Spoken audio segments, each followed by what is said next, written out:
Good morning and welcome to Super Healthy Super Mornings with Dr. Shelby. A little late today, I had few of my patients in labor. I had to come to the hospital, see them, and then start the live. And sorry for the delay. So today we're going to talk about an interesting topic wherein so many people will have their own doubts. That is the diet during labor and delivery. Previously what used to happen, pregnant women used to have so many diet restrictions, and especially women in labor, other than sips of water and small ice cubes or something, just to keep it on the tongue so that it gives kind of a moisture. Only that much they used to give and nothing else. This was the practice when labor and delivery was associated with little average outcomes, and there was always the risk of anesthesia and anesthesia complications previously, because even for delivering women they used to give general anesthesia, and for general anesthesia, just in case if there is a need of a emergency cesarean, if they have to give anesthesia, then it would have been general anesthesia in the olden days. So they used to keep the pregnant woman, they never used to give anything in labor and during delivery and during contractions and all that, except for sips of water. And once the advancements came, and then once spinal anesthesia came in, and then epidural anesthesia came in, then started a revolution, and it did not require the stomach to be empty. And whenever there is anything in the stomach because of pregnancy and the heavy uterus in the abdomen, there would have been chances of excess vomiting and aspiration into the lungs during anesthesia or during any process that causes pain and all these things. So they never wanted pregnant women to have diet and normal diet during delivery. So after the spinal anesthesia came in and epidurals came in and walking epidurals came in, there was relaxation on the diet that we can give pregnant women during labor and delivery. So now it is not about keeping them, without food. It is now about keeping them as normal as possible to their daily routine. And in such cases, especially in pre-labor, when women come in pre-labor, or say the first stage of labor, or the early first stage of labor, we do not restrict any diet intake. We just give them the normal diet that they usually take. But yes, not that kind of biryanis and all these stuff and heavy foods, but we give them something that is easily digestible, maybe some soft diet, and something that they like, because sometimes we advise something and the pregnant woman doesn't like and she doesn't look into those options, then she would not prefer to have food and starve. Because labor and delivery is all about needing a lot of energy, and whenever you need a lot of energy, it means that you should be able to replenish that kind of an energy that is lost with the amount of with whatever kind of food that you can take. So in the early first stage of labor, you can be as normal as possible, and you can have soft diet and not that kind of a heavy non-digestible diet like burgers and pizzas and all that. And once you set into labor, then it is preferable to be lighter on the tummy, because you might have nausea, you might have vomiting sensation, or you might have the irritability, and something sitting in your stomach for a long time, you would not be comfortable. So we usually advise them to go on some kind of a liquids, whether it is clear liquids or some clear soup or some kind of a clear fruit juice or coconut water, or if they want to have coffee or tea, if it is their choice, then yes, we do not restrict at that time. But any milk and milk products, they irritate the tummy. So usually black coffee if they want to, and make sure that they are comfortable, they are hydrated, and it is very important that they don't burn with hunger. So that is another thing. Because labor, as I have told you, labor and delivery needs lot of positive energy, lot of muscle working, and lot of energy that is required. So we keep pregnant, delivering, laboring mothers as comfortable as possible. And when it comes to food pattern, so we make sure that they do not have constipation related problems even just before labor and during labor, because constipation is one thing that does not allow people to progress in labor and delivery. So it is very important that they are bowel relaxed, and that also helps in accelerating labor. So for some women who have had long standing constipation issues and whose bowel irregularities are having a toll on them and they are not feeling comfortable, we even suggest enemas at time just before labor, or in the maybe at the end of the early phase of labor. So once they are just entering into active labor kind of a thing, you can give. So there are practices where they give enemas in the latent phase of labor or just early labor kind of a thing. So it all depends on the practice of the individual organization, and it also depends on what kind of practices that they follow. People who follow natural birthing practices, they have some labor inducing foods that they advise, labor inducing practices that they advise. Like for example, our tradition, in our Indian tradition, we have a certain amount of foods that are known to induce labor and delivery. One of such kind of a food is ghee. So the clarified butter, or what we called as ghee. So ghee is something that they start in the last trimester, and once they are closing towards the delivery date, they give lots and lots of ghee, so that it helps in relieving of constipation, it helps engaging of the food, and it also helps in many other ways in terms of establishing good microbiome into the body, and good levels of calcium, good levels of vitamin D, because ghee is also rich in vitamin D.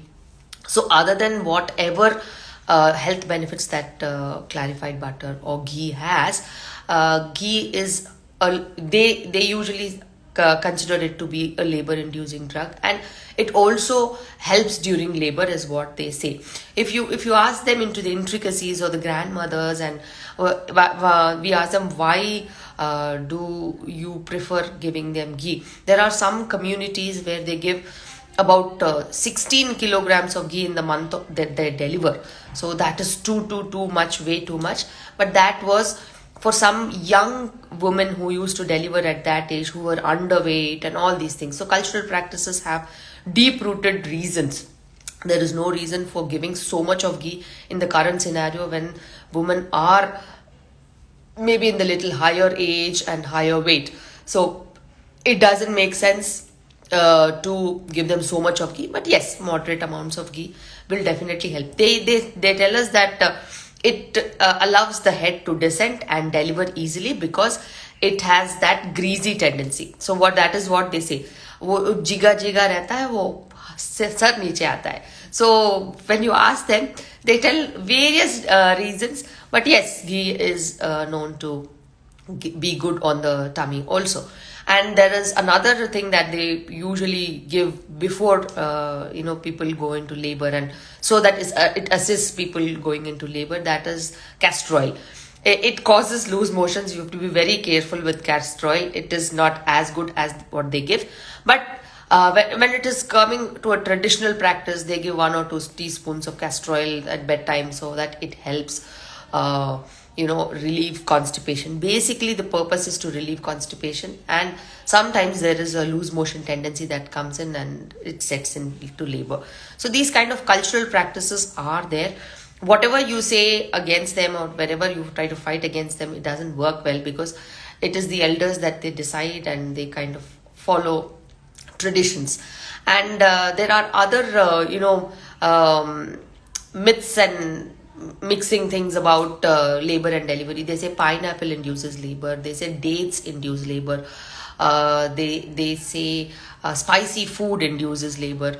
And in Western countries, there are apparently shops and items like pizzas, pastas, salads, and eggplant preparations with cheese and cream cheeses that are traditionally available to induce labor. And you can imagine what kind of not only we in India have so many cultural practices. In Western countries also there are certain cultural practices wherein they use these kind of food items to induce labor. I was just going through literature, and I had my own wonders and what kind of things induce labor. But yes, to an extent, spicy food induces labor. To an extent, there are a lot of studies on dates inducing labor, and there are a lot of studies on pineapple inducing labor. So all these are clinically not very well established because nobody does randomized control trials on them on a regular basis. It is just small trials, and they give this kind of information into the wherever places people are there to receive.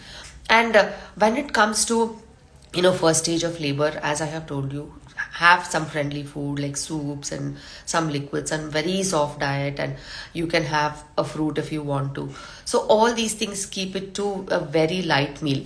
When your labor progresses and you're getting active contractions, it is important that you prevent yourself from dehydration.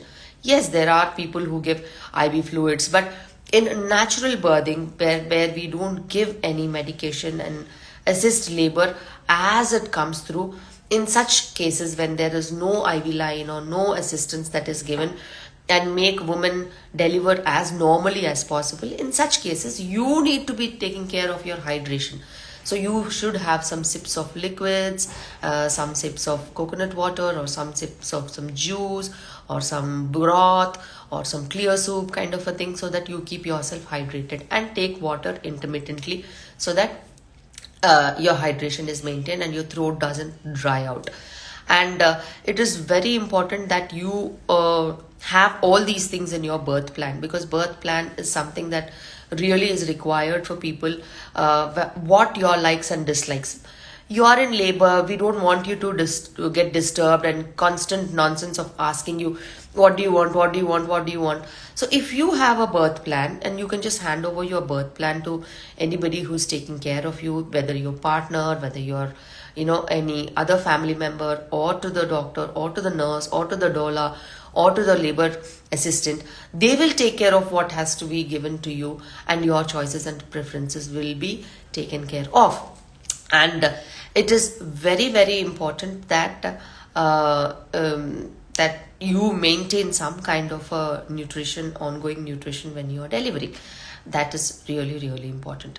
And there are chances of vomiting in labor. There are chances when the head is delivering, you have immense pressure, and at full dilatation also there is so much of pressure on the uterus that at times people do vomit. They do vomit, and they do pass involuntary motion. They pass flatus, they pass stool, they pass urine. So all these things are a part and parcel of labor and delivery. So that is why we want to keep people little lighter on their tummy, so that they don't throw up. If there is any solid, then there are chances of aspiration, and the uneasiness continues. So it is very important that throughout labor you are given foods that you like. And there are places where they give popsicles to just keep sipping on them, so that they have that flavor that you like. There are places in Western countries where they give orange popsicles, or where they give carbonated beverages, where they give ice cubes, so that you keep on sipping on them and have that comforting feeling. But here in India, we have a different culture. Especially for delivering women, we don't give anything cold to them.